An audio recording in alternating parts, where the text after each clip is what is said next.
అరే పిల్లలు, పుష్ప, ప్రసన్న, లిఖిత, శాంతి భలే వచ్చారర్రా. బామ్మ, ఏం చేస్తున్నావు? నేనా? ఏం లేదర్రా. ఏమిటి సంగతి? అందరూ చక్కగా తయారయ్యారు. ఈరోజు మా స్నేహితురాలు సోనాక్షి పుట్టినరోజు బామ్మ, అందుకే ఇలా వచ్చాం. అవునా? హాల్లో కూర్చోండర్రా, మీకు తినడానికి ఏదన్నా తెస్తాను. బామ్మ, నీకు నూడిల్స్ వచ్చా? ఓహో, వచ్చర్రా, చేసి పెట్టనా? ఓ, మాకు భలే ఇష్టం. సరే, వెళ్ళి కూర్చోండర్రా. పిల్లలు, అయిపోయిందర్రా, వచ్చేస్తున్నా. రండర్రా పిల్లలు, ఇదిగో మీకు ఇష్టమైన నూడిల్స్ తెచ్చాను. ఆహా, ఇంత తొందరగా ఎలా చేసావు బామ్మ? ఎంత మంచి వాసన వచ్చేస్తున్నాయో. ఆహా, ఎంత బాగున్నాయో. పిల్లలు, త్వరగా తినేసి హాల్లోకి వచ్చేయండి ఎర్రా. బాగున్నాయర్రా నూడిల్స్? ఓ, చాలా బాగున్నాయి. అందుకే మొత్తం తినేసాం బామ్మ. మంచి పిల్లలరా.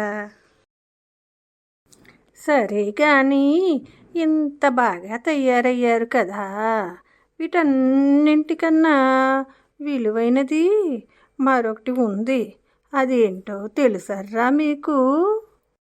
ఖరీదైన నగలు, వస్త్రాలు కన్నా విలువైనవి ఇంకేముంటాయి బామ్మ? ఉంటాయర్రా.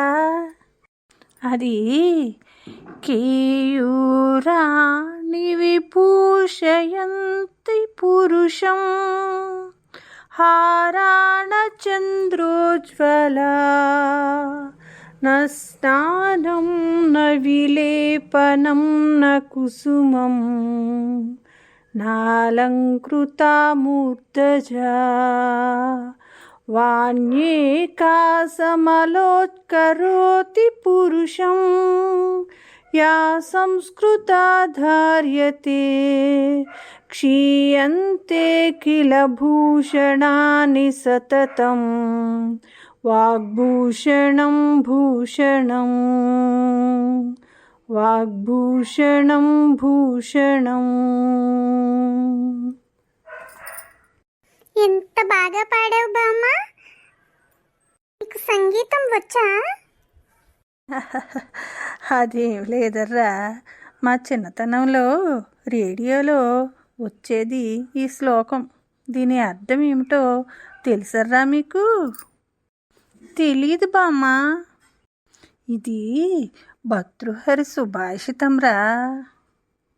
దీని అర్థం మనిషికి అందాన్నిచ్చేవి కడియాలు, మురుగులు కావు, దగదగలాడే నగలు కూడా కావర్రా. మరి ఇంకేమిటి బామ్మ? సువాసనలూరే లేపనాలతో స్నానము కాదు, పూలతో అలంకరించబడిన జడలు కూడా అందాన్ని ఇవ్వలేవర్రా. మరి ఇంకేముంటాయి బామ్మ? ఉందర్రా. వ్యక్తికి అందాన్నిచ్చేది ఆ వ్యక్తి యొక్క సంస్కారవంతమైన మాట తీరే. ఏనాటికి నిలిచేది వాగ్భూషణమేరా. ఓ, అలాగా బామ్మ. మేము ఈ రోజు నుంచి బాగా మాట్లాడటం నేర్చుకుంటాం బామ్మ. సరేనర్రా, టైం అవుతుంది, వెళ్ళి రండి పిల్లలు. సరే బామ్మ, వెళ్ళొస్తాము.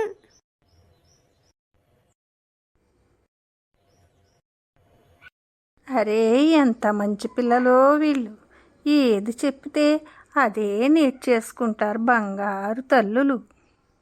హలో ఫ్రెండ్స్, మా స్టోరీ మీకు నచ్చిందా? నచ్చితే లైక్ చేయండి, షేర్ చేయండి, సబ్స్క్రైబ్ చేయడం మర్చిపోకండి. బాయ్ ఫ్రెండ్స్, మళ్ళా రేపు కలుద్దాం.